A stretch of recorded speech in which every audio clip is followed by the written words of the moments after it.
काम, क्रोध, लोभ यांच्यावर माणूस कधीतरी विजय मिळवू शकतो. पण एक असा दोष आहे जो साधकाचं संपूर्ण अध्यात्म उद्ध्वस्त करू शकतो. तो दोष म्हणजे मत्सर. समर्थ रामदास स्वामी सांगतात, जिथे मत्सर आहे तिथे रामनाम टिकत नाही आणि जिथे रामनाम आहे तिथे मत्सराला जागाच उरत नाही. हा श्लोक प्रत्येक साधकासाठी एक कठोर पण जीवन बदलणारा इशारा आहे. श्लोक क्रमांक 81.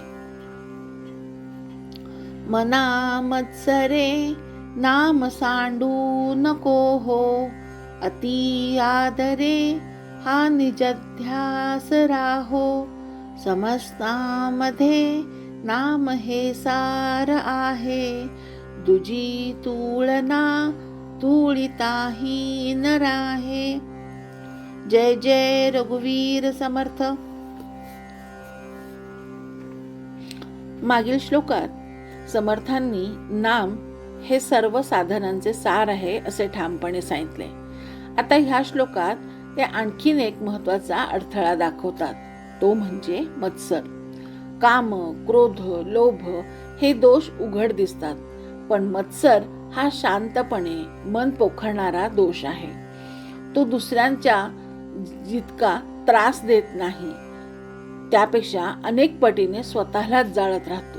म्हणून समर्थ सांगतात, नाम सोडू नको आणि मत्सर मनात ठेवू नको, कारण नाम आणि मत्सर एकत्र कधीच राहू शकत नाही.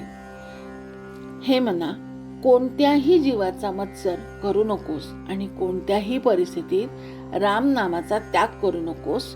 उलट अत्यंत आदराने, प्रेमाने, श्रद्धेने रामनामाचा निजध्यास कायम ठेव, असे समर्थ पुन्हा पुन्हा सांगत आहेत. येथे मत्सर हा शब्द अत्यंत व्यापक अर्थाने वापरला आहे.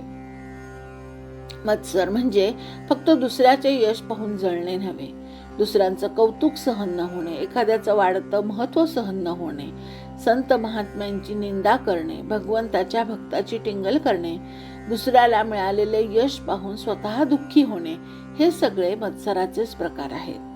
ज्ञानेश्वर माऊलींनीही या मत्सराचा अर्थ स्पष्ट करताना सांगितले की ईश्वर, संत आणि भक्ताविषयी तुच्छ बुद्धी ठेवणे हा देखील मत्सरच आहे. कारण प्रत्येक जीवामध्ये तोच आत्माराम वसलेला आहे. जर प्रत्येकाच्या अंतःकरणात परमात्मा आहे, तर एखाद्या जीवाचा मत्सर करणे म्हणजे प्रत्यक्ष त्या परमात्म्याचाच मत्सर करणे होय. म्हणून सर्वेश्वराची उपासना म्हणजे प्रत्येक जीवामधील त्या परमात्म्याला नमस्कार करणे हे होय. भगवद्गीतेमध्ये भगवान श्रीकृष्ण अनेक ठिकाणी अमानित्व, अदंभित्व, अद्वेष्टा, सर्वभूतानां अशा गुणांचा उपदेश करतात. अद्वेष्टा सर्वभूतानां मैत्रः करुण एवच, म्हणजे जो कोणाचाही द्वेष करत नाही, सर्वांशी मैत्री ठेवतो, तोच भगवंताला प्रिय असतो. मत्सर हा आसुरी संपत्तीचा गुण आहे, तर करुणा, मैत्री आणि निर्भत्सपणा हा दैवी गुण आहे. आपण व्यवहारातही पाहतो, 2 डॉक्टर, 2 वकील, 2 प्राध्यापक, 2 व्यापारी अनेकदा दुसऱ्याचं यश सहन होत नाही. स्वतःपेक्षा दुसरा पुढे गेला की मनात अस्वस्थता निर्माण होते. हीच मत्सराची सुरुवात असते. परंतु समर्थ म्हणतात, दुसऱ्याला खाली खेचण्यात आयुष्य घालवू नको, स्वतःला वर उचलण्यासाठी राम नाम घे. पुराणामध्ये याची अनेक उदाहरणं आहेत. हिरण्यकश्यपूला प्रल्हादाचा मत्सर वाटत होता, कारण तो भगवंताचं नाव घेत होता. लोक विष्णूचं नाव घेतात हेच त्याला सहन होत नव्हतं. त्यामुळे स्वतःच्या मुलाचाही त्याने विचार न करता अनेक वेळा त्याला मारण्याचा प्रयत्न केला. परिणाम काय झाले? त्याचाच संपूर्ण नाश झाला. श्रीकृष्णाचा मत्सर करणारे जरासंध, शिशुपाल, दुर्योधन, त्यांचं काय झालं? त्यांनी काय मिळवलं? सत्ता मिळाली तर नाहीच, शांतीही मिळाली नाही, मोक्ष तर दूरच राहिला. मत्सर शेवटी स्वतःचाच विनाश करतो. आजच्या काळातही हेच दिसते. संतांची निंदा करणारे, भक्तांची खिल्ली उडवणारे, नामस्मरणाची टिंगल करणारे अनेक लोक दिसतात. पण समर्थ म्हणतात, भगवंताचा मत्सर करून आजपर्यंत कोणाचं तरी कल्याण झालं आहे का? याउलट रामनामाचा अति आदरे ध्यास धरावा. फक्त ओठांनी नाव घेऊ नका, आदराने घ्या, मनापासून घ्या, प्रेमाने घ्या, विश्वासाने घ्या. निजध्यास म्हणजे जे मनातून कधीच सुटत नाही असे ते. जसा व्यापाराला व्यापाराचा ध्यास असतो, आईला लेकरांचा ध्यास असतो, तसाच साधकाला रामनामाचा ध्यास असला पाहिजे. गोंदवलेकर महाराज म्हणतात, नामसाधना हा सर्व साधनांचा राजा आहे.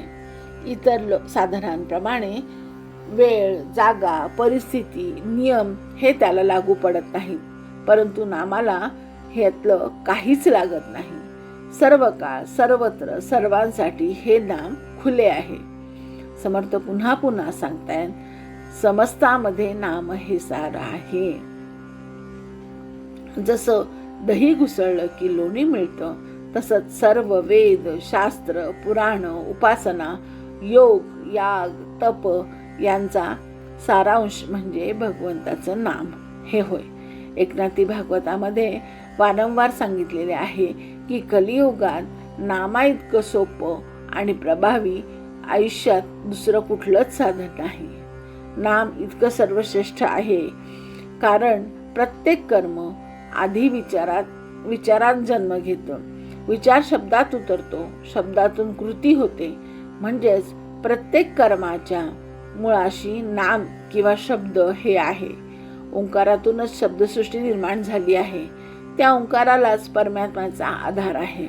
म्हणून नाम हे केवळ उच्चारासाठी नाही, तर सच्चित आनंद जे स्वस्वरूप परमानंद प्रकट रूप आहे, त्यातच खरा आनंद आहे.